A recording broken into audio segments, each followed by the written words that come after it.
Bueno, un programa post Semana Santa que tenemos siempre que comentar algunos de los hallazgos, no porque sean de nuestro agrado, sino porque casi siempre después de Semana Santa tenemos que comentar qué sucedió, cómo se vieron las disminuciones o no de los accidentes de tránsito.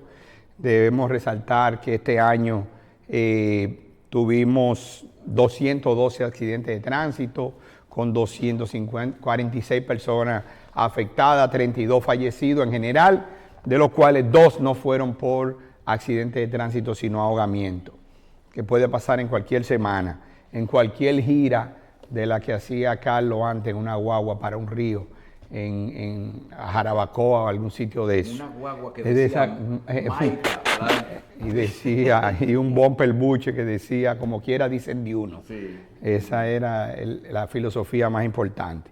Miren, cuando comparamos la Semana Santa con lo que fueron, vamos a decir, las 50 semanas antes de la Semana Santa, tuvimos unos 14.179 accidentes reportados en esas semanas, 19.900 personas afectadas.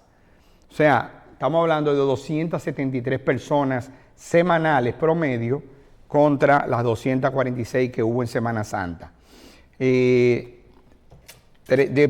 Accidentes.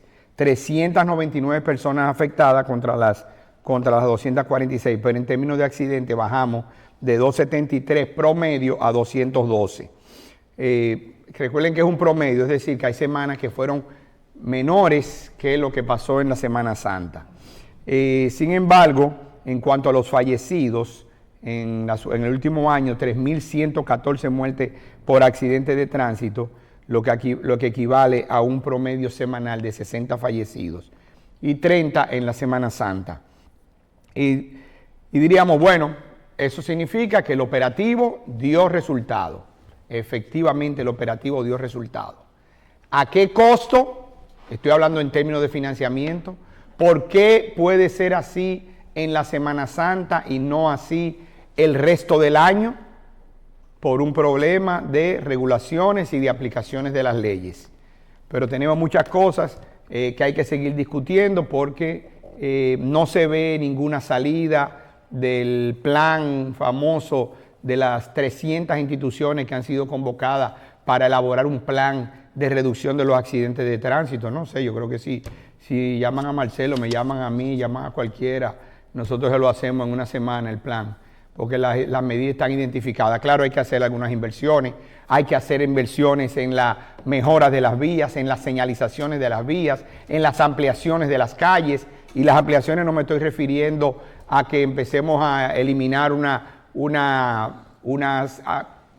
acera completa con todas las casas de ese lado, sino a que podamos crear parqueos para que las vías sean más amplias, controlar los motoristas que siguen siendo el gran dolor de cabeza y para poder entonces terminar con eso.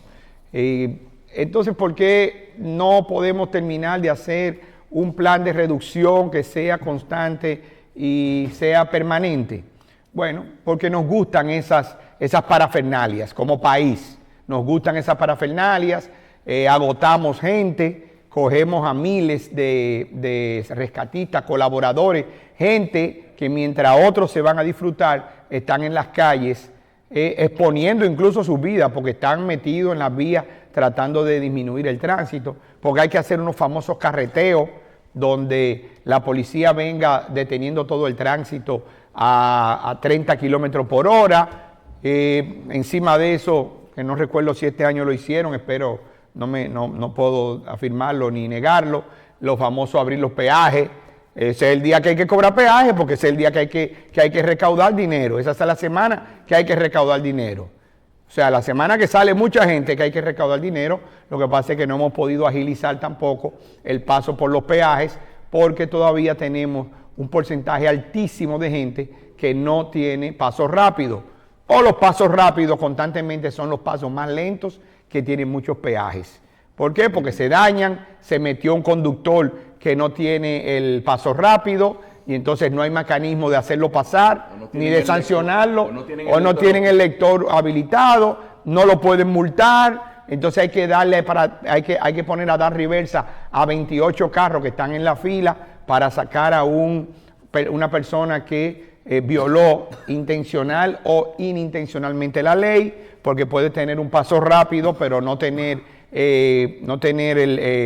carga, o sea, de fondos en su paso rápido, pero que perfectamente eso puede ir cobrado a su próxima recarga o con recargas automáticas. La gente no compra el paso rápido, primero porque en un tiempo se lo vendían, todavía se vende, aunque le ponen algo de dinero, debía ser gratuito, y si todo lo compramos, entonces damos un descuento de un 5% porque yo estoy pagando por adelantado una cantidad de dinero.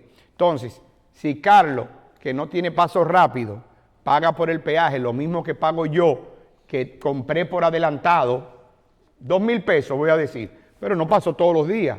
2,000 pesos a mí me pueden durar un año, 6 meses, 5 meses, dependiendo cómo esté mi actividad. Entonces, ¿por qué se va a motivar Carlos a comprarlo, a invertir 2,000 pesos adelantado cuando no tiene ningún descuento, no tiene ninguna ventaja, se va a trancar en los peajes y así por el estilo? O sea, pero tenemos muchas cosas ahí que tenemos que mejorar de cara a nosotros poder hablar de la mejora del tránsito. No necesitamos que existan estos operativos. Siempre digo que en los países donde hay que hacer un operativo para Semana Santa es porque estamos bien atrasados como país. Como país. Significa subdesarrollo. Pero nada, ni modo. Quería también tocar un tema de una nueva clasificación que se ha hecho a la diabetes, y es la diabetes tipo 5. Fíjense, ya tenemos 5 tipos de diabetes. La diabetes tipo 5, por aquí, es una nueva clasificación para la diabetes relacionada con la malnutrición o la desnutrición. O sea, sabemos que tenemos la diabetes tipo 1, que es diabetes tipo relacionada con la parte genética, la diabetes tipo 2, que es un tema de producción insuficiente de insulina, la diabetes por gestacional, la diabetes por atracones o que pueden suceder en momentos especiales, y ahora tenemos la diabetes tipo 5 que está relacionada con la desnutrición. O sea que hay una nueva clasificación, veamos cómo lo hacemos. Y sin detenerme mucho, porque en el tema que tocaba Michelle, que es el plan de atención a las migraciones, quería destacar algunas cosas. Tiene un protocolo, o tiene varios protocolos. A mí particularmente me generan algunas inquietudes todavía. Por ejemplo, ¿cuál es el perfil de esos oficiales migratorios que van a estar en los hospitales 24 horas, 7 días a la semana, 365 días al año, por los cuales tienen que pasar una serie de decisiones previa a la atención? Claro, hay una especie de triaje, si es una emergencia y se va a atender inmediatamente, pero entonces, ¿hacia dónde se dirige? ¿Cuándo? ¿Quién lo dirige hacia el oficial migratorio para que identifique el estatus migratorio, legal o ilegal, de las personas? Recuérdense que aquí estamos hablando de un plan de atención a migrantes estrictamente para haitianos. Eso no va a funcionar prácticamente con ninguna otra nacionalidad. Eso no está dentro de la mentalidad de lo que estamos diseñando. No estamos hablando de estar en desacuerdo. Tiene una serie de protocolos que tienen que ver con el momento de la facturación. Michelle decía, no le van a cobrar. Bueno, le van a cobrar insumos, le van a cobrar medicamentos, lo que no le van a cobrar es honorario, día de cama, sala de cirugía, etcétera, excepto los insumos, pero que hay todo un protocolo que hay que montar entonces, una estructura 24/7 de facturación en todos los hospitales del país. Obviamente se irán priorizando por algunos de los hospitales del país, pero estamos hablando de una estructura administrativa que también tiene que empezar a conocer todos estos protocolos.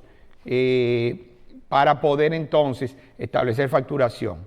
Y déjenme decirles que una de las grandes debilidades por muchos años de la mayoría de los hospitales dominicanos ha sido poder tener un sistema de facturación para cobrarle al paciente regular o al paciente que está asegurado en la seguridad social, que tiene un seguro médico, tienen dificultades para cobrarle. Entonces vamos a hacer un paralelo con este sistema para poder establecer básicamente cuánto nos está costando la atención y ver qué se puede recaudar. Entonces es importante que conozcamos más, que nos den a conocer más de cómo va a funcionar todo esto, de cara a que podamos entonces darlo a conocer nosotros también y apoyar este plan en la medida con la importancia que tiene para las autoridades y la decisión que ha tomado el gobierno, como ningún otro gobierno había tomado, de meterle mano al tema de la migración ilegal y al tema del control de las fronteras. Porque es muy bueno y es muy fácil criticar y querer tomar el tema haitiano como un tema para ganar elecciones. Nadie ha ganado elecciones tomando el tema haitiano. El tema haitiano, cuando lo miden en las encuestas para las épocas de elecciones, sale por allá abajo con menos de un 2%. Nunca ha salido entre los 5 principales problemas de la República Dominicana. Sin embargo, son de los temas que gravitan constantemente en los medios. El tema de la migración ilegal haitiana, un tema que nunca le habíamos querido meter mano, porque hay que tocar intereses.